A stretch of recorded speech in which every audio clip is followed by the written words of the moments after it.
नमस्कार, आप देख रहे हैं जेके न्यूज़ नेटवर्क। और जैसा कि आप अभी देख सकते हैं, अभी हम मौजूद हैं वन विभाग डोरंडा रांची में, जहां पर सरकारी मोटर यान चालक संघ एवं कंप्यूटर ऑपरेटर्स यहां पर मौजूद हैं अपनी मांगों को लेकर के। मगर ये मांग क्या है? जी हाँ, इतने सालों से 15-20 सालों से काम कर रहे ये कर्मचारी, अब सरकार इनको जो है आउटसोर्सिंग के माध्यम से इनकी नियुक्ति करने जा रही है, जिसके लिए ये सारे कर्मचारी बिल्कुल भी सहमत नहीं है। जानकारी के लिए आपको बता दूं, इसके अंतर्गत लगभग 100 कर्मचारी इससे प्रभावित होने वाले हैं। तो क्या है ये मामला?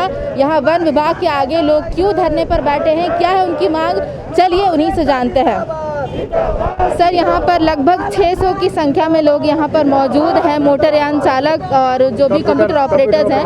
तो क्या प्रॉब्लम हो रही है आउटसोर्सिंग से आप लोगों को? आउटसोर्सिंग से ये प्रॉब्लम हो रहा है कि ये कंपनी को दे देगी, और कंपनी को देने से क्या होता है कि आउटसोर्सिंग करने से इसके विरोध में हम लोग यहाँ पे हड़ताल में बैठे हुए हैं। कंपनी में देने के बाद क्या होता है कि एक कमीशन बेस हो जाता है, और ये कमीशन बेस होने के बाद जो राशि हमें मिलनी चाहिए वो हमें नहीं मिलेगा, और जो हम 10 साल से 15 साल से यहाँ पे कार्यरत हैं वो हम लोग का ख़त्म हो जाएगा। इसलिए इसको आउटसोर्सिंग को विरोध में मतलब कि ये निरस्त किया जाए, इसके लिए हम लोग यहाँ पे अनिश्चितकालीन हड़ताल पे बैठे हुए हैं। सर, यहाँ पर ये जो आप लोग अनिश्चितकालीन धरने पर बैठे हुए हैं, इसके बारे में आप क्या कहेंगे? क्यों कम से कम 700 लगभग कर्मचारी इससे प्रभावित हो रहे हैं? तो आउटसोर्सिंग के बारे में जैसे सर ने बताया, तो इसके बारे में आप क्या जानकारी दें? आउटसोर्सिंग जो है एक ठेकेदारी प्रथा है। ठेकेदारी प्रथा में ठेकेदार को भी कमीशन चाहिए, अफसर को भी कमीशन चाहिए, और सब कमीशन बेस पर काम करेंगे।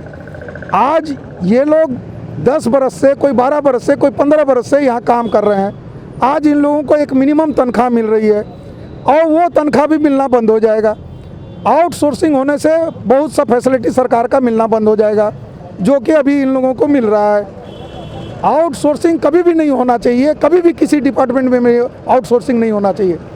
आज के डेट में इन लोगों को नियोजन नीति में बहाल करने की कोशिश करनी चाहिए, ना कि इन लोग को आउटसोर्सिंग के तहत इन लोग को बाहर करने का कोशिश करना चाहिए। आपको क्या लगता है सरकार क्यों प्राइवेट कंपनियों को लेकर के आउटसोर्सिंग? सरकार प्राइवेट को दे के अपना खाली फायदा देख रही है कि हम कम पैसा में खटा लेंगे और कमीशन हमको भी मिलेगा और ठेकेदार भी कमाएगा, यही चक्कर है और कुछ नहीं। जबकि आउटसोर्सिंग में वो काम नहीं होता है जो आज के समय में ये लोग दैनिक वेतन में काम करके अपना समय और जो सेवा दे रहे हैं वो सेवा नहीं दे पाते हैं। इसलिए आउटसोर्सिंग कभी होना ही नहीं चाहिए।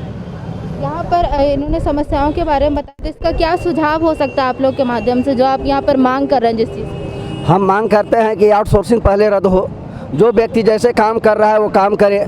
आज 20 वर्षों से वो जो है कि अपना सारा उम्र लाइफ यहाँ बर्बाद कर चुका है। आज वो आउटसोर्सिंग के माध्यम से में जाने में ये लोग कहाँ जाएगा? कल के लिए इनको बाहर में कहाँ पे काम मिलेगा? जिनका हमारा संघ विरोध करता है और हमेशा करता रहेगा। जब बार बार किसी चीज़ के लिए इनके पास हम पत्राचार करते हैं तो इनको पास मिलने का टाइम नहीं होता है, जिसके कारण आज हमें हड़ताल पे बैठना पड़ा है। आज बरसों से ये लोग जो है कि अपना पैसा 6-6 महीना रोक करके जो है कि अपना बीवी बच्चा को चलाता है, परिवार चलाता है, और आज जो है उसको आउटसोर्सिंग में कर रहे हैं। आज बिचौलियों को दे रहे हैं। एक तरफ सरकार कहती है कि हम डायरेक्ट पेमेंट करेंगे, और बीच में बिचौलियों को ला करके जो है कि ये दोहरी नीति अपना रही है। इसका हम संघ विरोध करता है। इतना ही बोल रहे हैं। 2 दशकों से यहाँ पर कर्मचारी ये काम कर रहे थे, लेकिन क्या दिक्कतें आ रही हैं उनको? कर्मचारी को बहुत सारा दिक्कत है, जैसे कि बहुत दिन से कोई 30 साल 25 साल से काम कर रहा है। इन लोगों को सकारात्मक सपना देखना चाहिए। ये लोग गलत सपना देखते हैं, हम लोग को हटाने का, हम लोग को लात मारने का पेट में गरीब का। और ये लोग नीति अपनाते हैं कि कैसे मतलब हम विभाग में वाहवाही लूटे और कुछ ऐसा काम कर दें।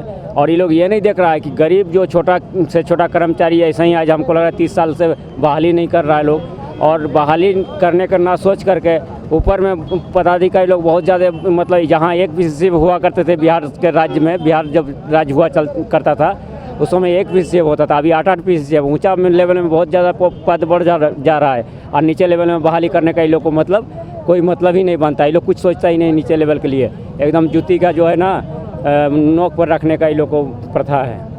जेके न्यूज़ नेटवर्क के माध्यम से आप क्या सुझाव पहुंचाना चाहेंगे सरकार विभाग तक? में यही है, जो वन विभाग में जितना चालक का सीट बचा हुआ है 167-68 सीट खाली है, जो इसको नियुक्त किया जाए।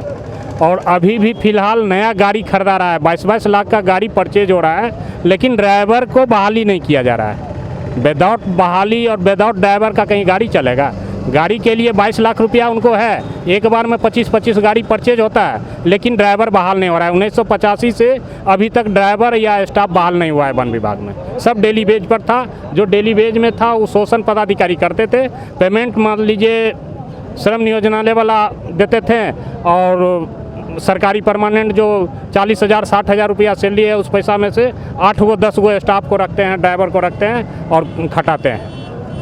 यहाँ पर अभी इन कर्मचारियों में कुछ महिला कर्मचारी भी हमारे साथ हैं, तो उनसे आकर के हम बात करते हैं। यहाँ पर आप सब इन 600 महिलाओं में 600 कर्मचारियों महिला कर्मचारी भी जो मौजूद हैं, तो यहाँ पर आपको क्या दिक्कतें हो रही हैं?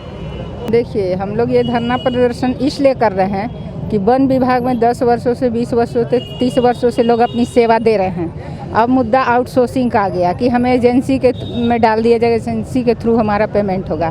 तो ऐसा हम क्यों बर्दाश्त करेंगे? जब 30 वर्षों से हम सेवा दे रहे हैं, 20 वर्षों दे रहे हैं, सबका घर परिवार इसी से चल रहा है।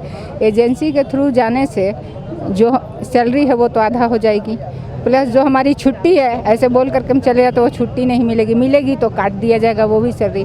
तो हम अपना आउटसोर्सिंग क्यों करवाएंगे? जब हम सीधे सरकार से जुड़े हुए हैं, जब हम सरकार का काम कर रहे हैं, तो वेतन भी हम सीधे सरकार से लेंगे ना। बीच में एजेंसी क्यों आएगी और कहाँ पे आएगी? ये तो एक महिला होने के नाते मतलब क्या परेशानी आपको हो रही है महिला कर्मचारी? महिला कर्मचारी और पुरुष कर्मचारी तो यहाँ पे कोई भेद है नहीं, सब एक ही जैसा काम करे, एक ही जैसा पेमेंट मिल रहा है। मेन है यहाँ पे एज इफेक्ट भी हो जा रहा। जो 45 प्लस या 40 हो गए हैं, उनको भी और कहीं एजेंसी हटा देगी, उनको और कहीं मिलेगा नहीं। तो कई ऐसे लोग हैं जो तो एकदम बेरोजगार हो जाएंगे। वो डिपार्टमेंट का 20 साल 25 साल सेवा करके भी अभी उनको बेरोजगारी का सामना करना होगा। तो जो जिन लोगों को काम मिल जाएगा, एजेंसी ही ये कर लेगा कि हाँ इनका एज भी ये है, ये परफॉर्म भी अच्छा करेंगे, उनको एजेंसी रख लेगी, बाकी लोगों को तो एजेंसी हटा देगी। तो ये भी है कि बेरोजगारी भी, उसका भी सामना करना होगा हम लोग को इससे। तो यहाँ पर हमने सरकारी मोटर यान चालकों से भी और कंप्यूटर ऑपरेटर से भी बात की, महिला कर्मचारियों से भी बात की। उन सब का यही कहना है कि ये जो आउटसोर्सिंग का मुद्दा है, ये बिल्कुल उस पर आपत्ति जताते हैं, क्योंकि आउटसोर्सिंग एक तरीके से बीच में एक माध्यम जो है, एक अड़ंगा आ जाएगा। प्राइवेट कंपनियां जो वेतन उन्हें डायरेक्टली सरकार से मिल रहा था, जब वो आउटसोर्सिंग की जाएगी तो वो प्राइवेट कंपनी के थ्रू इन्हें मिलेगा और उन तक पहुंचते पहुंचते ये वेतन आधी हो जाएगी। और उनका साफ ये सवाल है कि जब वो 15-20 सालों से यहाँ पर काम कर रहे हैं सरकार के लिए, तो फिर आउटसोर्सिंग क्यों की जा रही है? बीच में सरकार और कर्मचारियों के बीच में इन प्राइवेट कंपनियों को क्यों शामिल किया जा रहा है? तो ये थी हमारी आज की ये खास रिपोर्ट, जहाँ पर वन विभाग डोरंडा रांची में ये लोग धरने पर बैठे हुए हैं आज 22 मार्च से, जो कि अनिश्चितकालीन तक चलने वाली है। आगे क्या होने वाला है ये तो देखने वाली बात होगी। बस बने रहिए हमारे साथ जेके न्यूज़ नेटवर्क। कैमरामैन गौरव के साथ मैं प्रभा शर्मा, जेके न्यूज़ नेटवर्क।